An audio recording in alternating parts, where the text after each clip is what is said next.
Harold the H. Are you okay?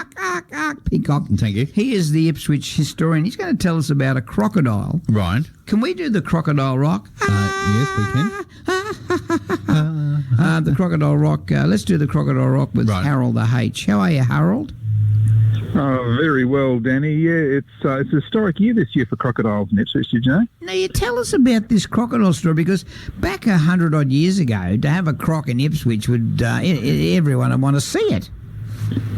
Well, unprecedented, because this year is the 75th anniversary of the arrival of Josiah, and he was Queensland's first zoo crocodile, and he lived right here in Ipswich. So, actually, did you know Ipswich used to have a zoo? I didn't know Ipswich used to have a zoo. I knew Coolangatta had a zoo. Well, that's right. There's a nature centre in Queen's Park today, but back in the 1930s, there was a full-blown zoo. What, in Queen's Park? And on the night... in Queen's Park. Wow. And on the night of Thursday, the 23rd of September 1938, the crocodile arrived. It was the first crocodile in any zoo in Queensland. Surfers Paradise, or, Coolangatta down that way, they had an alligator, but ours was a full-on croc. That's right. In the middle of Surfers, just let me tell you this, in the middle of Surfers was a zoo as well, right in the middle of Surfers Paradise. Yes, go on.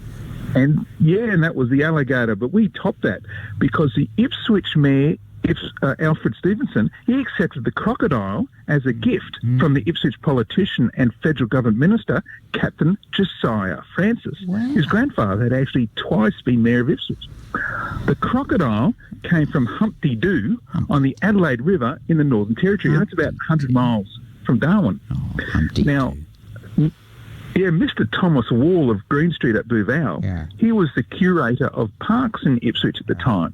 Now, he had an amazing 278 horticultural prizes, so he knew his stuff. And, of course, he became Ipswich's very own crocodile hunter, because it was Mr. Wall who was tasked with building a home for Josiah, which, honestly, he built right next to the bird and animal enclosures at the zoo. Anyway, when Josiah arrived, there was a huge crowd on hand to welcome him to Queen's Park, and that included the mayoress, Jem Stevenson, as well as various aldermen and their wives and so on. Now, 3 unusual things happened. Ooh, what are they? Now, the first was when Josiah was taken from his box and an immediate problem became apparent. You see, Josiah wasn't exactly as had been advertised. The fearsome croc from the Northern Territory that everyone was there to see was actually just a baby and only 3 feet long. It's only 3 feet long. And it was quickly realised that he could easily have disappeared down the plug hole at the bottom of the pool. So someone quickly jumped in and plugged the hole, and so Josiah was saved. Now, the second unusual event was that Josiah was found to actually be a girl, and so he was quickly renamed Bunty.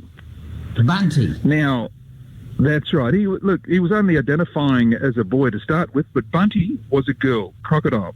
Now, when Bunty first got into her enclosure, when she first got into her enclosure, she was like a little stiff at first, but she settled down and was paddling merrily around until those very first sightseers went home. Now, despite her diminutive size, Bunty became the star attraction at the zoo. She ate well, enjoyed her swims, and basked on a sandy patch for the crowds. Then the third thing happened. What? One evening, 2 weeks after Bunty's arrival, workmen there finished at about 5 o'clock, and at that time she was quite active, swimming and crawling about. At 8 o'clock that night, the park curator went down to put her to bed. Right. But found she was limp and seemingly with little prospect for life. He made her comfortable for the night, but not long after sunrise, Bunty tragically passed away. Now, large stones were discovered at the bottom of the pool. She was skinned, and a big bruise was found on her back. So Bunty had clearly been stoned, but the perpetrators were never identified. Never? Now, never. Not to this day. And that was Ipswich's first, and Queensland's first zoo crocodile. Now, Bunty's enclosure was turned over to dingo pups to play, but there was immediately a public outcry to get another crocodile. So Mr. Wall, our crocodile hunter, was in contact with a Woodend resident about securing a successor to a friend up north. And so an offer was made from Cairns to sell to the council another crocodile. Right. This time it was a 4-foot specimen for £4. Wow. Now the new mayor, Alan Sutton, he was keen, saying that he thought it was cheap at only £1 a foot. But the Parks Committee recommended against it, and so no action was taken. Now, Ipswich did finally get another crocodile, however. In 1940, the Queen's Park Zoo had a croc, reputed to measure 3.5 feet long, so it was still just a baby. But people were advised not to go to the zoo expecting to see him. That's because when the crocodile was released into the enclosure, he'd apparently heard what had happened to Bunty. He took one look at the pool, buried himself in a pile of straw, and disappeared from history. There's no more trace of him. Nothing could come close to Ipswich's original Bunty, which of course was the crocodile formerly known as Josiah. Wow, so they never found the other one?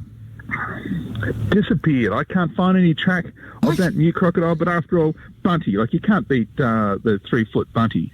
I can't believe that. What if some better time I never will. I don't mind on Friday nights. There you go. That's all we get. Oh, I wanted to do Crocodile Rock with him, but right.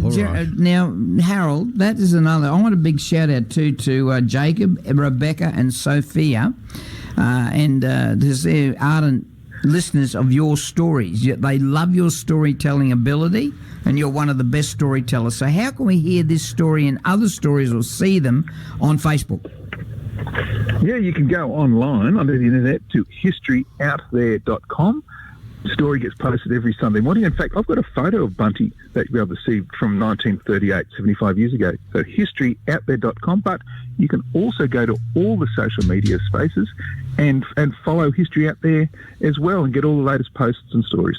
Let's go out with the Crocodile Rock. Oh, you want to play that now? Oh, all right. Only because I know you. No, don't worry. No.